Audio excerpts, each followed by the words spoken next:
Yeah! Welcome to a special rock and roll edition of Tuhon and Son.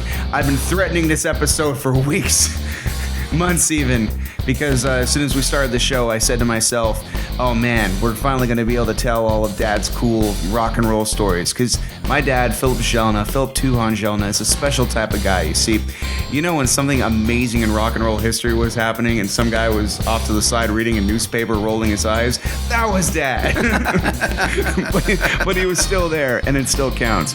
And to commemorate, how do you pronounce it? Commemorate. To commemorate this special occasion, I brought in mean, screaming Diamond Dean, foremost singer of the amazing band Psychotic 4, and Nuke 'Em High, and much, much more. Dean is one of the... I met Dean 15... No, not 15. About 12 minutes ago? About 12 years ago.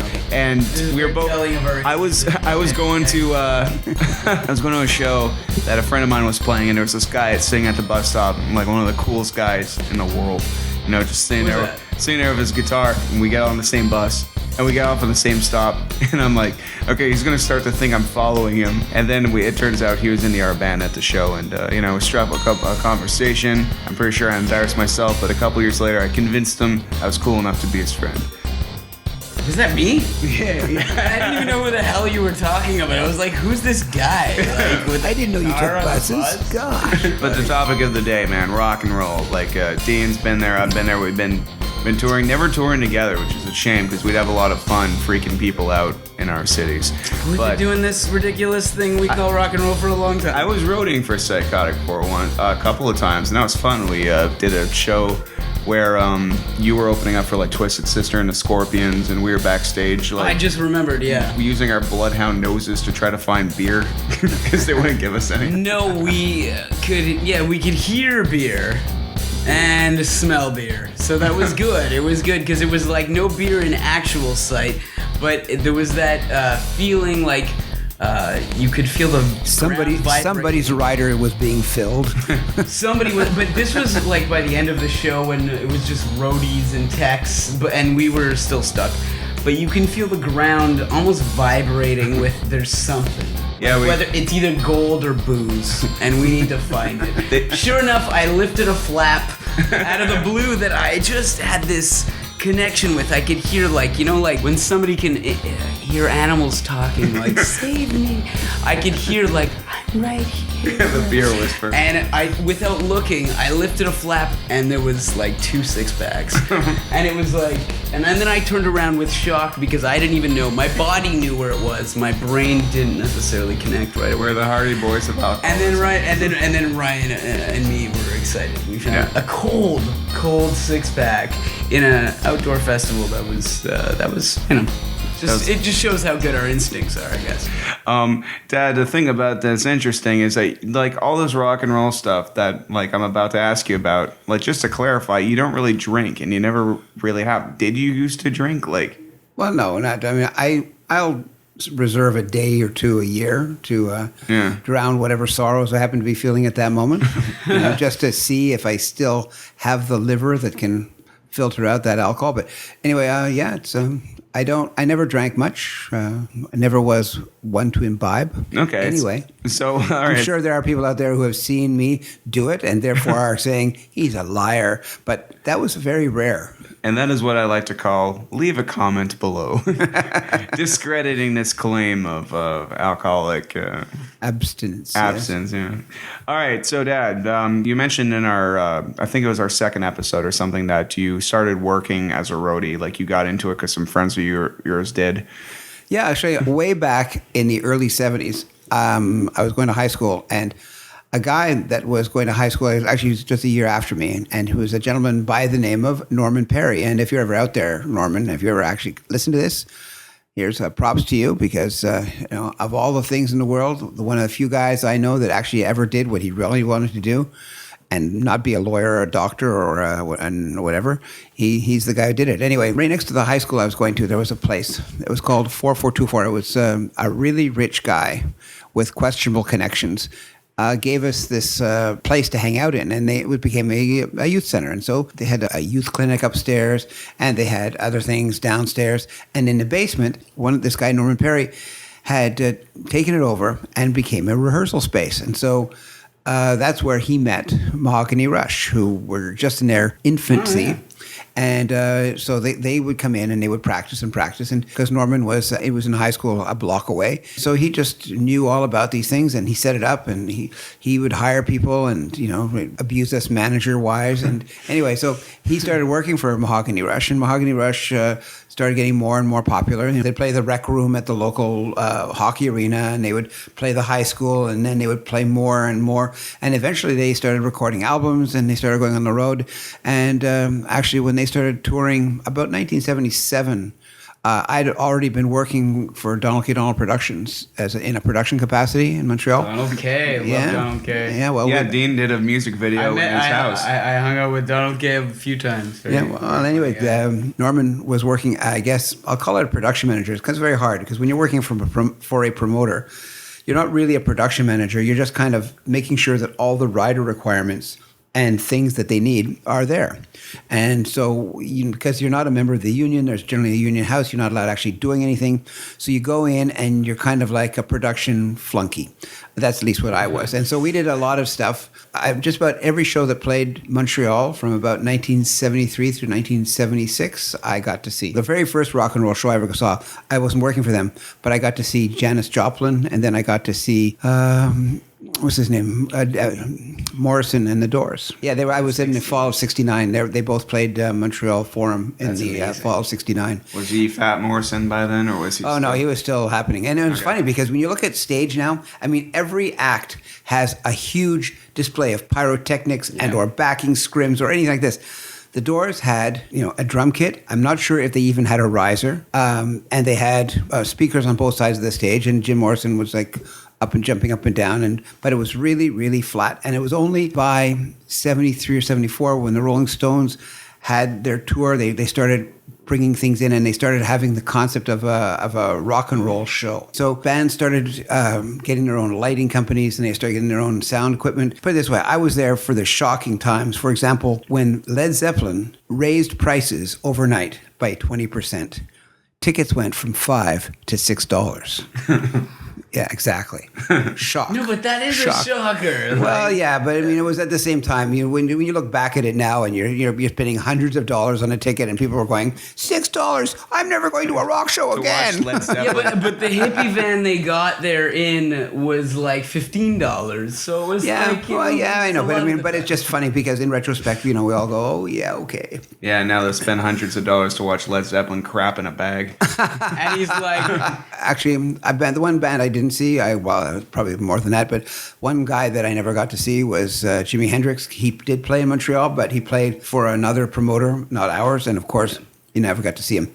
And then he passed away at the same time that Janis did. So anyway, I got into that, I guess, about 1972, 73. My friend Norman started working for Donald K. Donald Productions, and he was doing all sorts of stuff. He was working at the office. He was out of high school. He was just wanting to do anything he could. He went off and he went to Donald. He got himself. He kind of created his own job. He was just a little go-getter, and so he would, of course, to make sure that he didn't actually have to do a lot of the physical work. I mean, he did a lot. I mean, please do not let me do. No, but normally when you take on a lot of work, you have to be able to divest that work and get someone else to do it for you. Otherwise, you're stuck doing it, and you don't have all your other projects happening. Yeah. So, but we would do the shows, and I guess there was that Rolling Stone tour, and it was funny because at that tour, Clark Transfer Van Lines, which was a really big transport company, was being they had a strike. The Teamster Union was on strike, and so unbeknownst to anybody, overnight, somebody planted a concussion bomb underneath one of the trucks. What's a concussion bomb? It doesn't really blow things up. It just kind of makes a sound wave, which breaks things. And this was a transporting company. Yeah, there was like a semi. So under one of these trucks, they put a concussion bomb, which blew out all the cones of all the speakers. So that's pretty much of a deal breaker as far as the show is concerned. It doesn't matter if your band equipment is playable. You need a sound system. Mick Jagger is not going to sing out loud, no matter how well he can sing. He's not going to sing without a sound system. So these guys got on the phone, and they got a shipment of cherries or whatever it was coming up from Los Angeles to be dumped, and they put speakers in from the JBL company. They got here, and literally as the doors were being opened for the people to come in, the speakers were being replaced in the boxes, and the boxes were on the genie lifts going up. It was pretty amazing. Anyway, They did a really good show, and this was, I think, They were backing up that album, Exile on Main Street. So it was one of their better shows, better albums. And they had a mirror just over them on stage so people could see all over the place. It was really quite amazing. We, of course, did we didn't see it coming, but in pursuant to Altamont, and when they had the Hell's Angels take over, we had the local motorcycle gang, the Satan's Choice, acting as our security. Were they actually called the Satan's Choice? That's what we called the Satan's Choice. They eventually got patched over and became outlaws, and I think some of them even got patched over and became Hell's Angels in Quebec. Satan's Choice is a pretty amazing name, though. Yeah, well, that was a local group.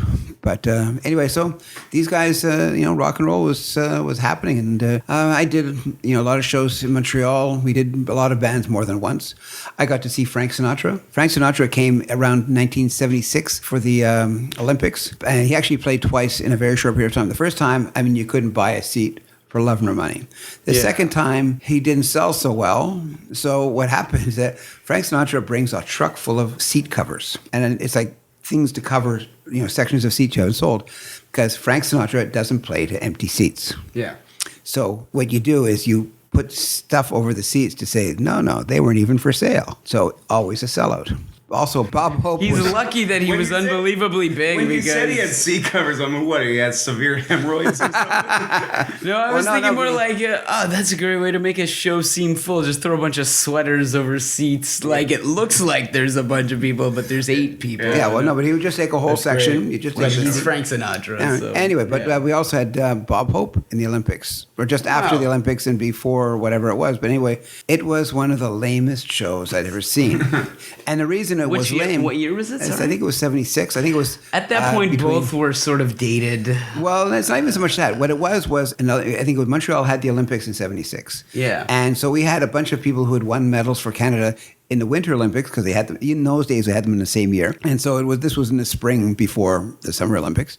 And these guys have a Hollywood production mentality. TV, cut, walk. So the only guys who always had their shit together were the guys in the band, because like when you hear these guys that used to be on Tonight Show and all these guys, these were the guys who were session guys that had their chops. They could pick up in the middle. You're just like, okay, pick it up on 4-1, bang. Nobody's running for cover. Everybody's on the beat. And no one's doing LSD with the bikers. Exactly. It's like one complete opposite. But of course, Bob Hope was talking off of cue cards.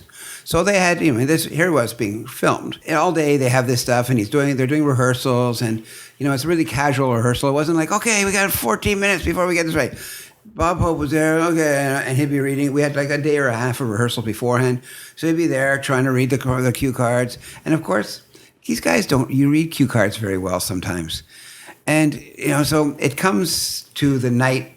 All these people, the gray-haired set and the blue-haired set is in there. They think they're about to see, like one of their icons, Bob Hope. And so he starts telling a joke. And of course, he doesn't start telling the joke to the camera or the audience. He's reading the cue card. So, a man walks into a bar. No, just a second. You're going to really laugh. It's a really funny joke. And he starts again, and he screws up the line like 3 times. Yeah. By the 3rd time or the 4th time, it's not that funny. Just not that funny. So anyway, so that was kind of amusing, because people started walking out at, halfway through the show, and Bob was going, no, you should, there's some really funny stuff in this show. And meanwhile, of course, the people are going, I'm never going to buy this. I can't. I wish you would have told me this story yesterday before we did our first live show. It would have felt amazing. But as I mentioned earlier, that's the time when the LSD dealing bikers would have been fun. So we did that, and then about 77, the guys in the Mahogany Rush needed somebody, and so I started working for them, and I started going down. Actually, I started working for them kind of as a security guy because of the martial arts thing. This is how the martial arts comes into the picture. Like, the Tuhon Sun listeners are going to be like, what the hell does this have to do with, like, martial arts? Well, Yeah, well, it was funny because when I was doing the production stuff, I would see guys... kung fu fighting that got him into it, right? Yeah. Well, yeah. But I'd see these guys who were security people for these bands, and they'd have a pair of nunchakus sticking out of their back pocket. Oh, God. Kind of so like... lame. And it was like, are you serious? And, one time... I was on the road with Frank, and we were in Chicago. I don't remember the name of the place we were playing, because it's a very big, famous place that isn't open anymore. But there's a guy that was there. His name is Fred Dagerberg, and I've met him since then. He runs a really big school there, and he's a legend in martial arts in the Chicago area. But he was this head of security for this company whose name I can't remember because I never worked for them, other than what did you eat in Japan? Where did you eat in Japan? At a restaurant. What was the name? What was the address? I don't remember. It was one time, Anyway, so Fred I've known since then, and we've crossed paths. But I saw this guy dressed up in he had like a karate pants on and a karate top and a belt and a gun in his belt, in his black belt. Wow. Yeah, it was kind of like, and me like, oh my God, this is sacrilege. And of course, it wasn't sacrilege, it was Chicago. But it just... It's still lame. Well, as the regular person, it's like you're a weapon and you have a weapon. Like, it's sort of terrifying. When you realize where he was, it was not a stupid thing, He could have stopped the bullets, but they wouldn't have been with his hands like Superman. It would have been with his body and penetration. So it's kind of like you go to a bar and, the doormen don't look well-dressed. They look like they got T-shirts on and the word security from shoulder to shoulder. Yeah. So they know who there is. I'll tell you, when I worked in a bar, I have some people say, oh, yeah, that's blessing. But I always looked younger than my age. And a couple of times when I was working at this club in Old Montreal, I would do this thing I would had to do, and there was a fight. I'd break up the fight. I'd be having one guy coming to the door. If you're dressed in a suit and tie, it just looks like you're being one of the jerks that's involved in this fight. So some third-party asshole gets in, and he grabs you from behind and sort of pins your arms for a second, which lets the guy who you're trying to get out of the club loose, who turns around and lets fly with a punch, because that's what he's wanted to do since you grabbed him. Yeah. And he doesn't figure how much worse for wear can it possibly be. He's throwing me out anyway. I'm not going to be able to negotiate my staying around. Yeah. And so the guy is grabbing you by the arms going, hey, be cool, man. You're really f***ed up doing this. As if somehow, so nowadays, if you touch a guy with the word security on, then 18 of his friends come down and turn you into snail paste. Yeah, there's the bouncers at Fuffoons. It's kind of like if you have a death wish, go smack a Fuffoon security guard. Oh, no, definitely. I'm on their good side, so that's good. No, I am too. In fact, they love someone me. who used to train at Gamma works there. Thank the Lord. And it's kind of like, the thing is, there's people I know that really, really despise any type of authoritative figures. I only despise the idea of its authoritative figures as some kind of rent-a-cop giving you trouble for the sake of the fact that he needs to feel like he has to give you trouble. But beyond that, I usually don't go looking for trouble, and half the time, I'm a pretty nice guy who other people sometimes won't like, and this security guy will probably end up saving my ass later because they think I'm hitting on their girlfriend. I can relate. Especially being in a band. The very first show I ever did with Mahogany Rush was a big show with Mahogany Rush. We flew down to Cleveland, and we did a World Series of Rock. And I have no idea if they're still in existence, but World Series of Rock was this big rock show, and there was all sorts of bands that were in there. I mean, everything was Blue Oyster Cult and Aerosmith, and it was headlined by Rod Stewart. There was another 6 bands in there, but at a certain point, who can remember that stuff? Anyway, it was in a baseball stadium that was the World Series. It was a baseball tie-in, and so we were there. And there's like in the outfield, which is where the stage was. And they'd taken all of the, where the outfield was, and they had this big round fence. Some guy had climbed up and sat on the fence, and he was throwing stuff in, and he kept hitting pretty near our car. So I was going like, hey, man, come on, get off the fence. I mean, I was doing security, and, I felt a certain extension of this security thing, because if he'd taken one of his bottles and thrown it and smashed it into our car, it would have been a real drag, because, if anybody's rented a car, that they don't go, oh, you broke a bottle on our car? That's so cool. They don't do that. No. They just charge you. Eventually, the guy was going, for rock and roll, Steven Tyler. Oh, God. Yeah, exactly. Whatever. So anyway, what happened was I there was a little step up. So I step up and I said, you're going to have to get off. Man, what? So I just took him his little ass, and I just went, boop. And he kind of like, I didn't push him sideways. I didn't put, he landed on his feet. And this guy came up behind me. He wasn't part of the promotion. He was an agent for somebody in New York. Man, that is so up because I suppose he probably was sitting on a fence once and somebody probably did this to him when he was a kid. And it's just like, look, it wasn't his car. He was on an expense account. If you're the opening act, no matter how big the festival, it's not a lot of money.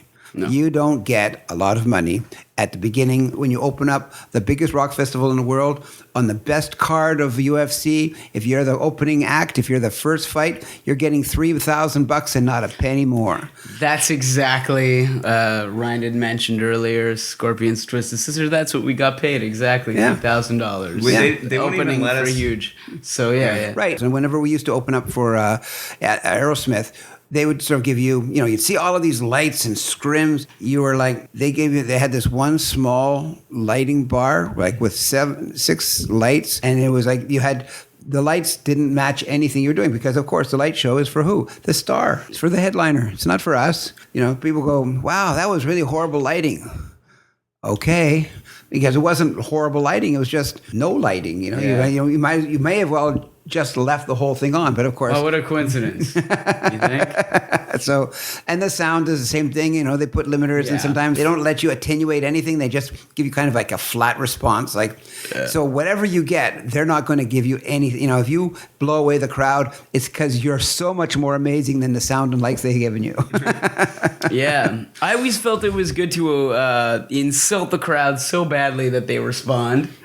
And I found that to be the only way in a situation like that where your sound is not as good as the band's following. Your lighting is not going to be anything, yeah. So it's like, I might as well...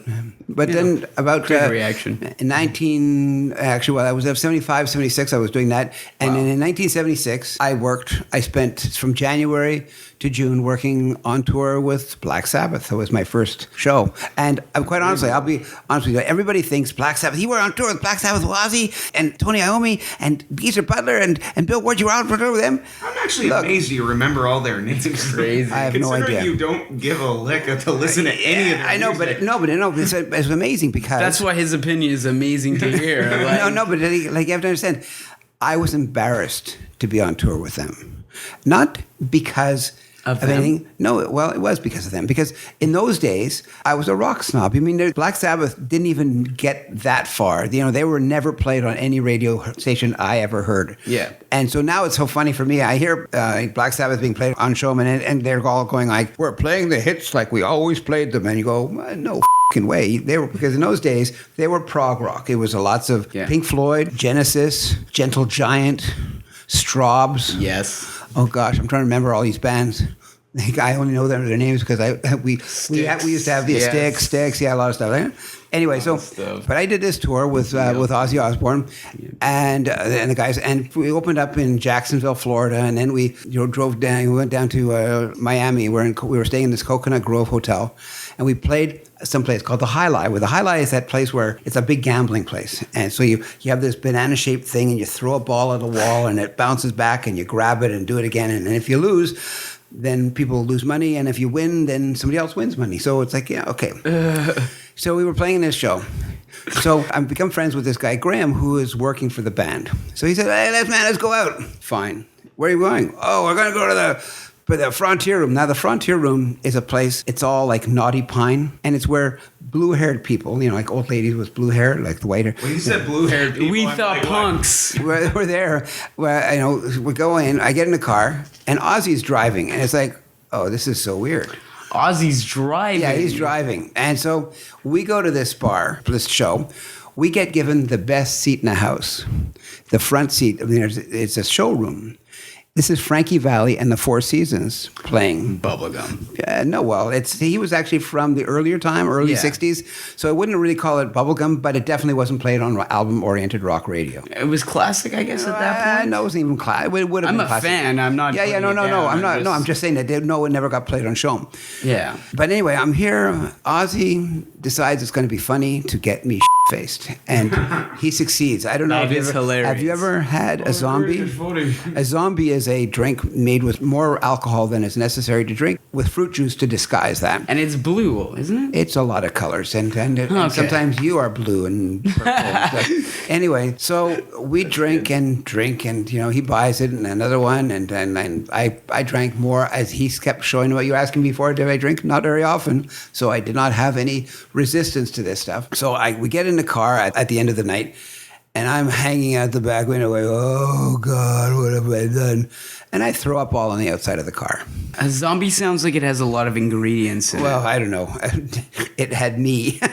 Anyway, Yeah. So we drove back to the hotel. I get poured into bed. I wake up the next day. My head is splitting. I get to the gig, and there's a bucket and a mop because I, having thrown up on the outside of the car, get the responsibility and the payback of washing a car because, which is pretty cool. I didn't mind doing it because it wasn't like... What are people saying to you when you're throwing up? Like, I guess you don't... I do. Who cares? Yeah, it's like, what?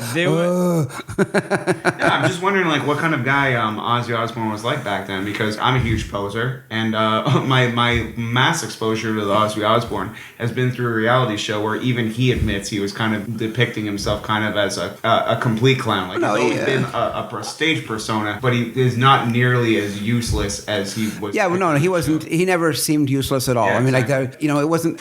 I didn't see the show, so I mean, I saw the show afterwards, years later. But it was like I didn't know what to make of them because I had no sense of what they were.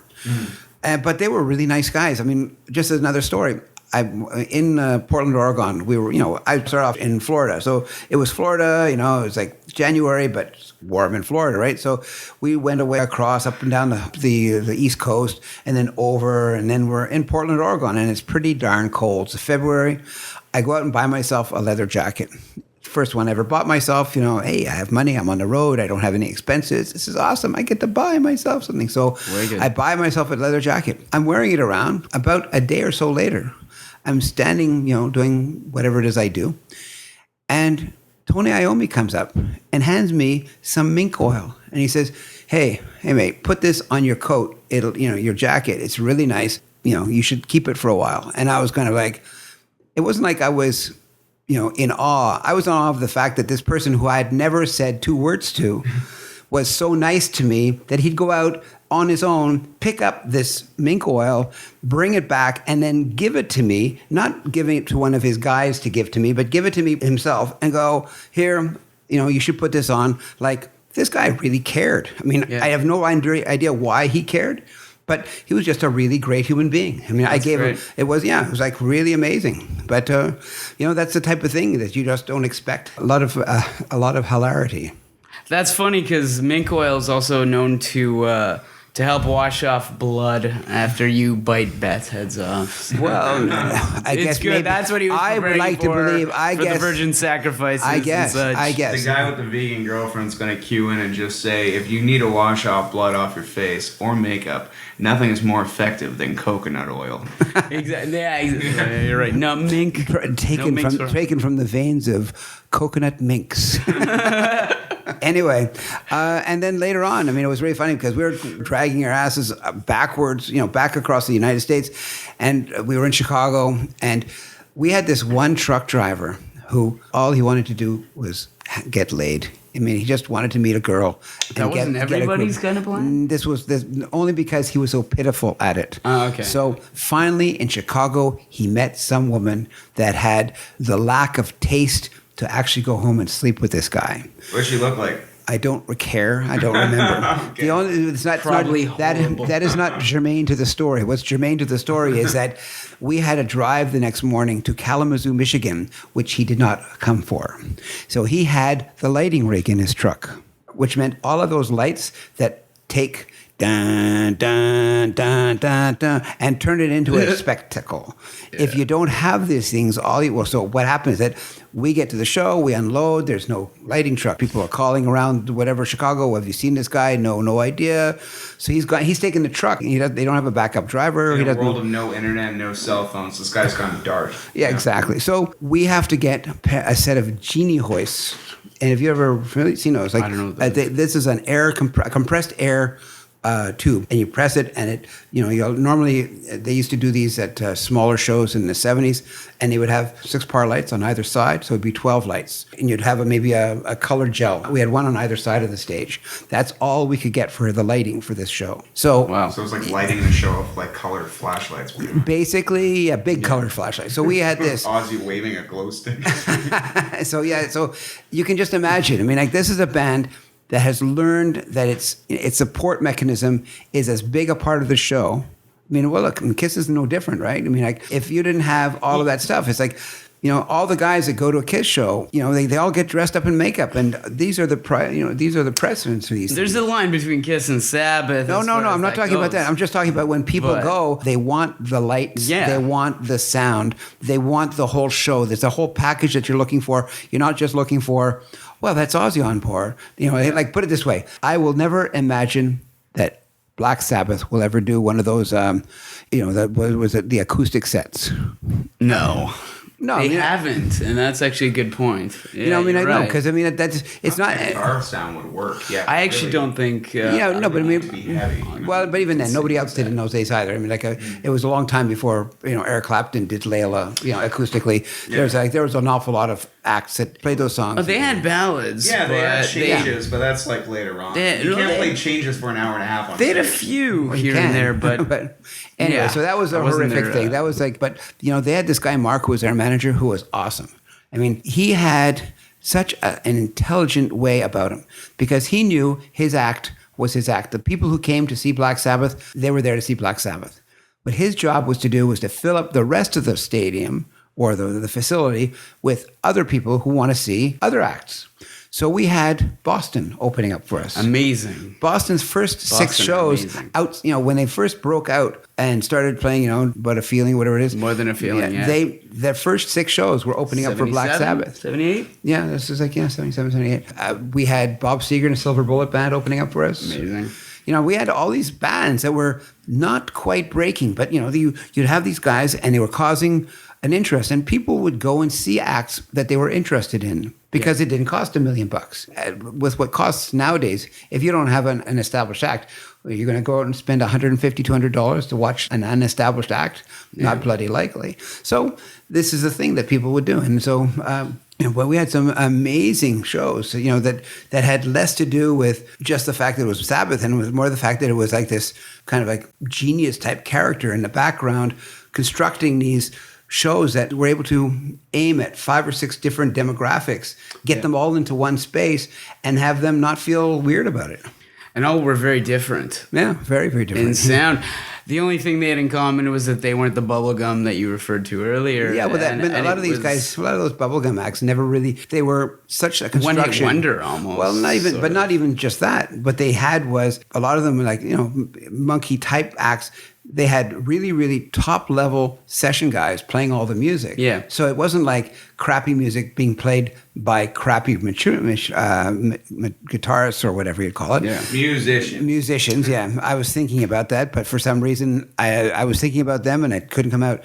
Anyway, but because you had all this really amazing background stuff, that's what you'd see. Well, it's almost impersonal, though, I guess. Yeah, but of course it's impersonal. But what are you trying to do? I mean, like, how personally do you want to engage with a 5-year-old girl? Because when when you hear stories about what happened with David Cassidy, you think to yourself, this guy is lucky he never got busted for an awful lot of charges that would have happened with girls that were younger than you should be doing things with. I don't think David Cassidy's the only. I know. I'm just saying he was a good example. When you are the Partridge Family, your demographic is very, very young.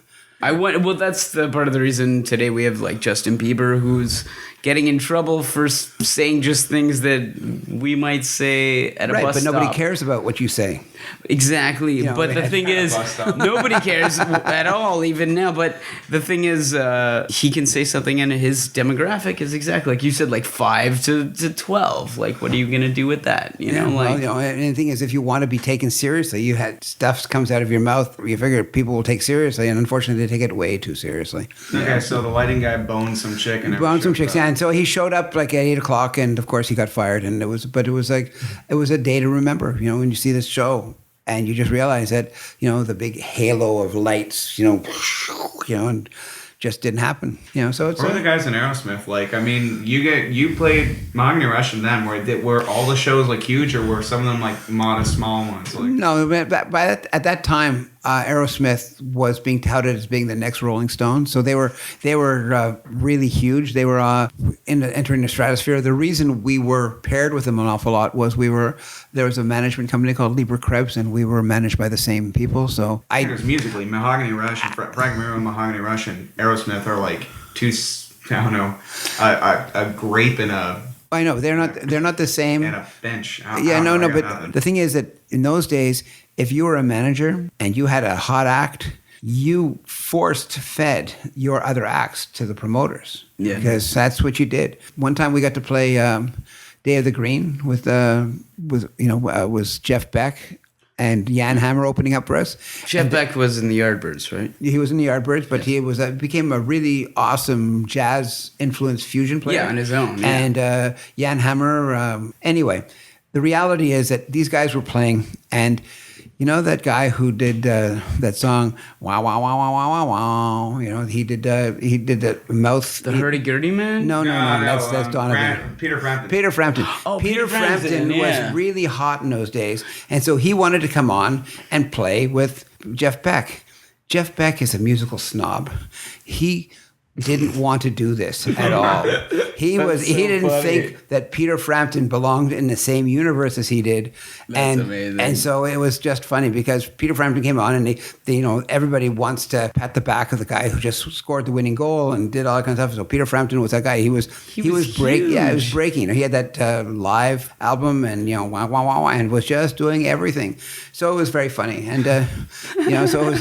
But I was friends with a guy, and he was telling me a horror story because they had, Led Zeppelin was also really breaking big in those days, and they had done A Day on the Green. And the problem with production staff is that they get kind of jaded. If you start seeing things, they had this guy, and this guy was the manager of Led Zeppelin. Oh, his name's not Frodo. No. Anyway. Okay. Anyway, Peter, the manager of Led Zeppelin. Anyway, so.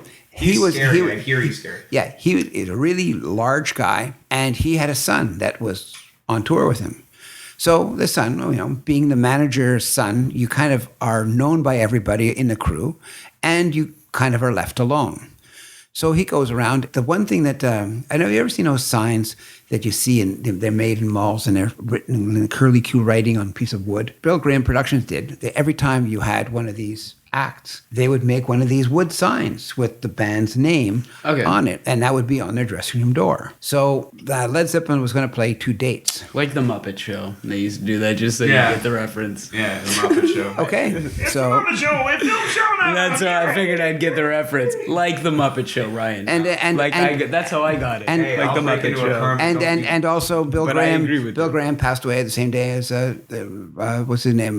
Guitarist, the guy who plays a lot of Jimi Hendrix stuff. Stevie Van. I don't know his Stevie name. Ray Vaughan. Stevie Ray Vaughan. He died in a plane crash. Yeah, with Bill Graham. Actually, it was a helicopter crash. Anyway, so it's all tied in. It's a big conspiracy. Anyway, It first was Buddy Holly and the Big Bopper, and then it was the helicopter. It was an inside job, man. but anyway, what happened was that this kid went around backstage, and he said, "Hey, can I have that?" Pointing to the sign of the Led Zeppelin sign. And so I don't know whether or not the guy said something unnecessary. I don't know. I wasn't there. But suffice to say, no was the operative word. You cannot have this. Buddy, so the guy, Peter Grant is his name, came back with a bunch of his roadies, or the roadies of the band, and the guy had to barricade himself in the room, and they had to negotiate his surrender. So it was kind of nuts. Wow. But around that same time, a year or so later, I was doing the Animals tour with the Pink Floyd, and what was funny is we went into to the Oakland Stadium. They actually played A Day on the Green. I don't know with whom the day before, and we were the next day. And so when you have a big show like A Day on the Green, that's everybody's stuff. All your attentions, you play it out to the end. You have nothing left to give. You're petered out completely. Yeah. So that's fine. Anyway, so we get in there, and Pink Floyd is in there. We're inside. We have mostly done outdoor stadium shows. We're doing sort of like an indoor show. That's fine. We get in there. We're tired too.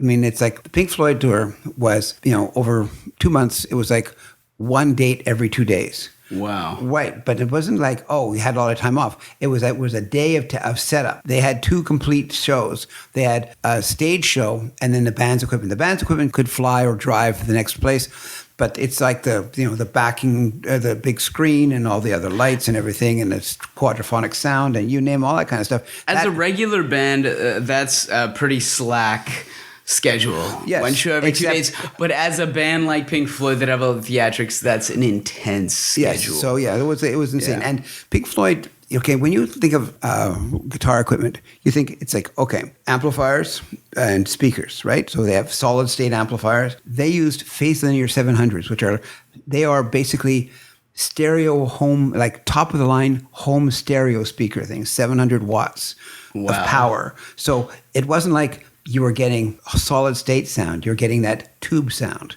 So they had a small army of technicians who had to keep this stuff going because, the problem is if you take your home amplifier with your tubes and all that kind of stuff, it's going to sound awesome. It's going to have this harmonics, going to have all of those things, but it's not going to travel well. So this stuff didn't travel well. And so, None of that old vintage equipment travels well. Well, anyway, so when we got into to Oakland Stadium, we're setting up and meanwhile, we get this feeling that Bill Graham's company isn't treating us so well because they're basically burnt out. They are completely burnt out. We go to, there's some sandwiches there. They're dried up. They've been around since Friday. This is like Sunday. They've been around since Friday. Why have they been around since Friday? Because, Pink Floyd's guys are coming in, but it's not the band, so it should be okay. So basically there was a mini revolt in our crew because nobody wanted to hear about, it's okay.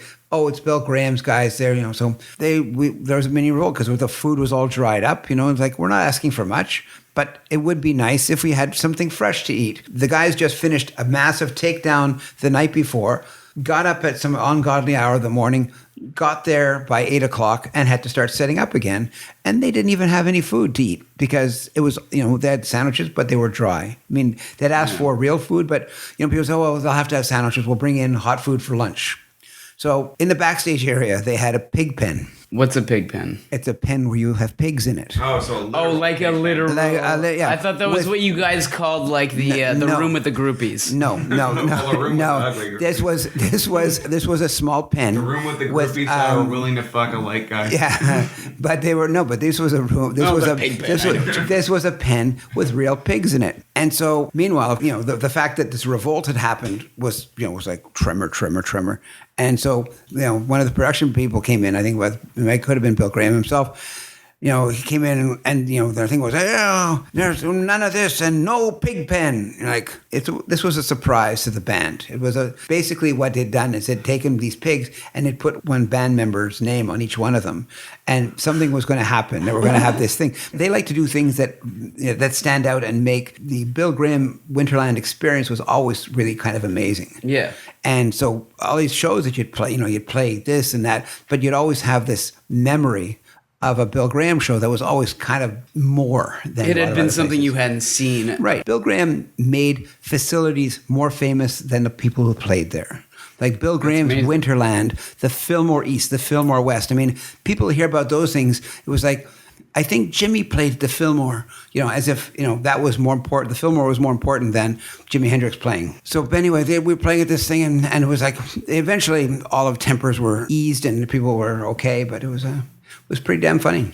That's crazy. Yeah, it was a really crazy time. That's wild. I mean, nowadays, of course, it would be very different. But one of the things I was doing on tour in those days was running the T-shirt merchandising. That was actually through Norman Perry again. And we would go into a stadium and we'd have to literally count out thousands of shirts. Because, I mean, when you look at a shirt nowadays, how much is a shirt? I've bought a shirt at a rock and roll concert. Regularly, what would you say, 15 to 25? Yeah, well, actually, even more. That's on a It's Metropolis. a European show. If it's a European show or Iron Maiden, where they put Huge like band, yeah. where it's a huge band where there's like 60 colors on their shirts, those shirts are like $50-$60. But back at that time, it was like $5. Yeah, $5. $5, yeah.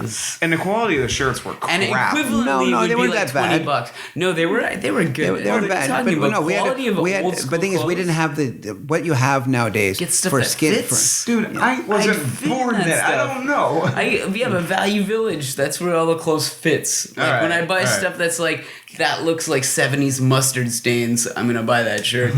So Anyway, I mustard that wasn't approved by the 70, FDA. but mustard is a distinctive stain. I'd be in Texas, and we would play like a Friday night, Saturday night, and Sunday night in a single stadium. It'd be a 2 or 3 night show. And compared to what they're selling nowadays, it's nothing. But I would have like $40,000 to $50,000 a night being sold, and so I would have. 40 to 50,000. Well, we laugh, but when the New Kids on the Block played Montreal, the Olympic Stadium, I don't know, but I believe they did. $500,000 a night in sales.